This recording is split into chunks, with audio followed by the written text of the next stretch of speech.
What's up, humans? Happy Monday, everybody. I took 2 days off because there are some times when it's just a little bit too much in terms of workload, and I needed a little break. I went to an event last weekend, a friend's birthday, and yesterday I just went to the USA to get some stuff that I needed to buy. But I'm back, and we got a busy week.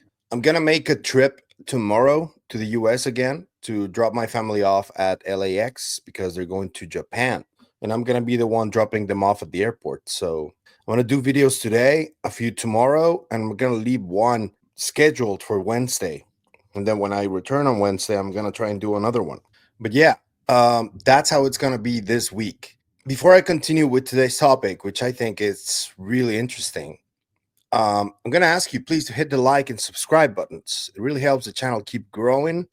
We're on our way to 17,000. Hopefully, we can get to maybe 20,000 by the end of April, if that's possible. That would be cool. You can also consider becoming a member if you want. And you can also share the content anywhere in any platform. YouTube loves that.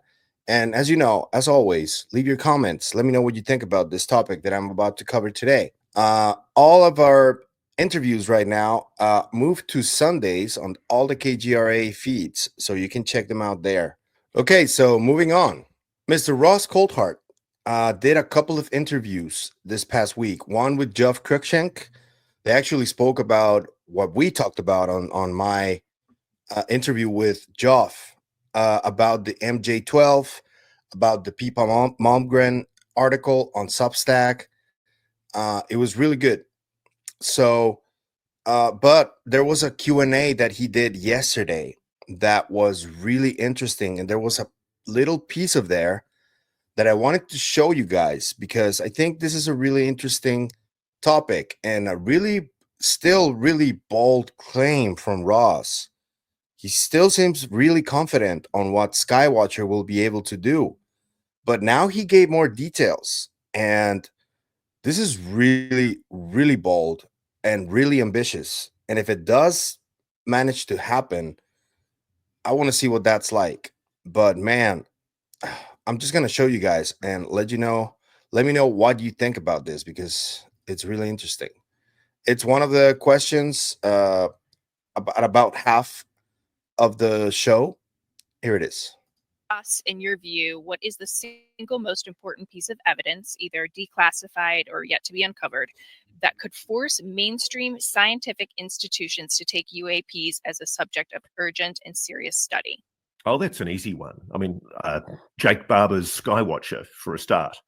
If, as Jake Barber predicts, at some stage they are going to be able to invite a non-human craft to land at a landing site of military officials and anybody else who's there to witness it, including TV cameras from the media, hopefully, I think that would be an absolute definitive moment. And can I tell you, I do think there are people in the Pentagon and the intelligence community. It's not some giant morass of people who basically take the view that none of you are entitled to know this. There are cracks in the scene. There are a lot of people in the legacy UAP retrieval reverse engineering program who think that you've got a right to know this stuff. And I think there's a sense of defeatism with the lackluster response from Congress right now to taking up the UAP issue. I think a lot of people are looking at the Skywatcher team to see what they're going to get, because Skywatcher, I think, could really crack it. If they get definitive video evidence that's witnessed by multiple people, scientists, independent observers, independent media, hopefully me, I'd love to be there. It'd be fantastic. I think the moment, it'll be the biggest moment in human history, frankly, if we do get what Jake Barber predicts they are going to get, which is an absolute close-up image of a craft that's been encouraged to land. I think that would be an incontrovertible moment. It would be very, very hard for the national security state to deny this anymore. There you have it. I think this is still, there's a lot of confidence in Ross that I can sense there. I don't know if that's gonna be really what he hopes it can be. I certainly hope so too, though, because There is, and I've seen a number of people that are like names within the community. Just to give you an example, Miss Kelly Chase from the now extinct UFO Rabbit Hole. She recently changed her podcast to Cosmosis. She seems pretty disenchanted by the whole disclosure movement. I just recently saw Chris Ramsey from Area 52 talking about the same thing, that this disclosure movement seems dead.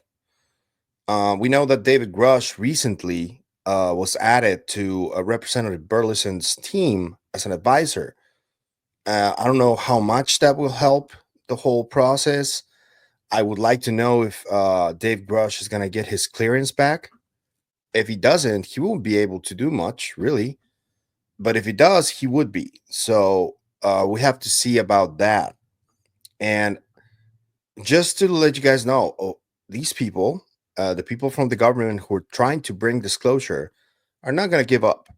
They're going to keep trying, and they're going to keep trying to exhaust every possibility that they have, because you can only imagine that they did have a sort of like a planning board with many different plans and possibilities that they're going through just in case the previous one doesn't work.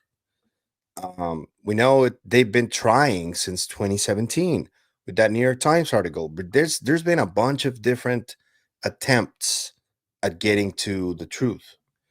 And the latest one has to be Skywatcher, but that one deviated from the government effort.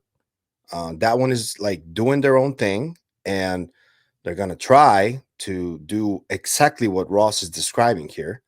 And they're apparently going to invite people from all over, independent media, mainstream media, people from the military, and whatever happens there, I think that would be one of the best chances we are going to get to see something actually like right in front of our eyes, and close up imagery and all that stuff. And well, to me, it's still really difficult to understand the motives behind this effort of Skywatcher, because of that added um, tech billionaire approach. Because it's not just Alex Clocus who's trying to do this. We know that there are many different companies that are like allocating money to this. We know that Peter Thiel's company, Palantir, they're like the ones that are like at the forefront. They're gonna be first in line if this becomes public with a contract. So, what are their motives to do what they're doing? We know that Elon Musk is like playing coy. He's not um he's not like fully agreeing that we're dealing with this, but he allows for everything, all of these conversations to happen on his platform on X. And I rarely see like a community notes on a lot of the stuff that for example Ross is reporting, or you know so that should already tell you something about what Elon knows or doesn't know. And I don't know, it's just the whole landscape seems really convoluted, but also at the same time it you can tell where the topic is going. You can already tell that, for example, the US government is way more focused on other things right now than UAP or UFOs. You can see the tech bros getting like more ground on it and more opportunities on it. I think that the private sector is going to get to some level of truth before the government. And especially if Skywatcher manages to do what Ross just described. Just imagine. I mean, if they do, if this is true, that they can actually invite some type of craft to land in front of them through psionics, just imagine what that would be like if they do manage to pull it off. They manage to get one of these things to land and record everything in front of the world, basically.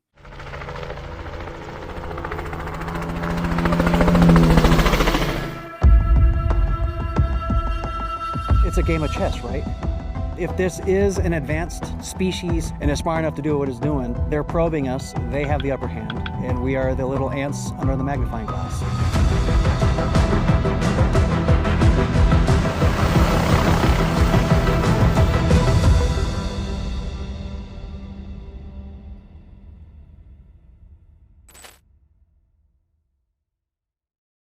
I think that this week is going to be, if it's not this one, it's the next one, but we're going to get episode 2. And also, Jake Barber seems really confident on what they have managed to get during this first stage at the range. So we got to see what happened, what they managed to accomplish, and if they do get more data that helps the investigation move forward or keep moving forward, I can imagine them organizing something for the entire world to see in real time. That would be ideal if they managed to do it like during a live stream, just to like, you know, circumvent any type of tampering with the video. That would be ideal. But let me know what you guys think about this. Do you think Ross is being a little too optimistic? Do you think Skywatcher might be able to do this? Actually land a craft with cameras right there for everyone to see? What do you think about the overall effort that Skywatcher is doing? And what do you think about Ross's confidence with all of this? Because he seems really confident to a point where anybody who questions whatever he's doing, Ross just doesn't pay attention to it. I think that's a little bit concerning too, because whenever you're reporting on stuff like this, the ideal reaction from an actual journalist would be to, if there are questions that are respectful, yeah, but contrary to what you're trying to report, you have to listen to them and actually hear them out and see if maybe there's a data point that you missed or something. And whenever Ross is being questioned about a lot of what he does, he rarely entertains contrary opinions. And that's concerning to me. I don't know. He is really skeptical too, but when it comes to this, for example, with Skywatcher, he's just beyond convinced. Nothing can convince him otherwise. And I would guess that it's because of that Esalen summit that he went to, where presumably he did see an orb or something. So maybe that's it, because he's already seen something that he's so convinced. But the idea is to let everybody see something compelling, because you can see lights out away in the distance. It can be anything. You can see grainy footage. That can be anything too. So the plan and the idea is to have something up close. So let's see if they can. And please let me know what you think about this disclosure effort, where it stands right now. Do you still have hopes for it?